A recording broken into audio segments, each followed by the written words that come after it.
विदेशों में कोई झाड़ू पोछा नहीं करने आता, कारण वहां इन तक को डेवलप कर दिया, कोई है ही नहीं नौकर वहां। और आपके देश में इतना चीप लेबर है, 800 रुपए, 1000 रुपए, 2000 रुपए में लोग दिन भर काम करते हैं, पूरा महीना काम करते हैं। क्यों? क्योंकि डेवलपमेंट नहीं है, इसीलिए विदेशी आगे है। तो इस बात को समझना पड़ेगा कि यूरोप को चीटिंग मारने से आगे नहीं बढ़ेंगे।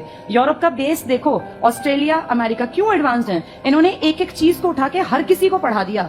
जापान छोटा सा देश है, टेक्नोलॉजी के दम पे आज हमसे कितना ज्यादा आगे है। अगर देखा जाए तो हमारे पास उतनी जमीन होती तो शायद हम पता नहीं कितने नीचे गिर गए होते। उसने देखो कितने नुकसानों के बावजूद वर्ल्ड में अपना नाम खड़ा कर रखा है, ओलंपिक की लिस्ट में भी दिखाई दिया ना टॉपर्स में वो। और हम दुनिया भर का पैसा हमारे पास, हम 5वीं 6ठी बड़ी अर्थव्यवस्था थे, लेकिन जब देखते हैं, और ये भी मान के चलो जो ये थोड़े बहुत मेडल आते हैं ना, ये अपनी मेहनत से आते हैं। सरकार कुछ नहीं कर रही आपकी सरकार किसी को बढ़ावा नहीं देती, चाहे वो बीजेपी हो चाहे कांग्रेस, हम किसी एक सरकार की बुराई नहीं कर रहे। इससे शुरुआत होगी तब यहां तक पहुंचेगा।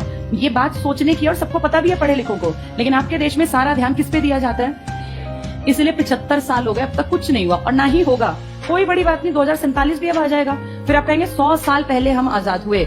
बहुत सारे देश ना 1940 से और 1970 के बीच में आजाद हुए हैं, बहुत सारे देश, और आज तुमसे कई गुना आगे हैं, कारण उन लोगों ने बेस को पहले स्ट्रांग बनाया। आपके देश में क्या पहले ऊपरी परत को सोचते हैं अच्छा बना दे, ऐसा कभी नहीं होता। शुरुआत हमेशा बेसिक से की जाती है। आपका बेस है गांव, जब तक गांव नहीं संभलेंगे, सुधरेंगे, तब तक परिवर्तन नहीं आना। चाहे मोदी जी 50 साल बैठे रहें और चाहे कांग्रेस आए, चाहे कोई पार्टी आए, जब तक बेस को नहीं सुधारोगे ये कभी सुधर ही नहीं सकता। इसको जानबूझ के प्लानिंग का हिस्सा कह लो कि काम नहीं करना, या पता नहीं समझ ही नहीं है। ऐसा तो मान नहीं सकते कि समझ नहीं है, क्योंकि वहां बैठने वाले लोग आईएएस रैंक के हैं जो प्लानिंग में शरीक होते हैं। शायद ये लंबी प्लानिंग है कि देश का विकास ना ही हो तो ही ठीक है। जितनी बड़ी मूर्खों की फौज होगी उतना नालायक लोग राज भी तो कर पाएंगे ना। जिस दिन लोग पढ़ लिख गए उस दिन नालायकों को हटना पड़ेगा, फिर बुद्धू आदमी राज नहीं कर पाएगा। आज जो आपके देश में आधे अनपढ़ राज कर रहे हैं ना, इसका कारण ही है क्योंकि अब तक गांव ही नहीं सुधरे।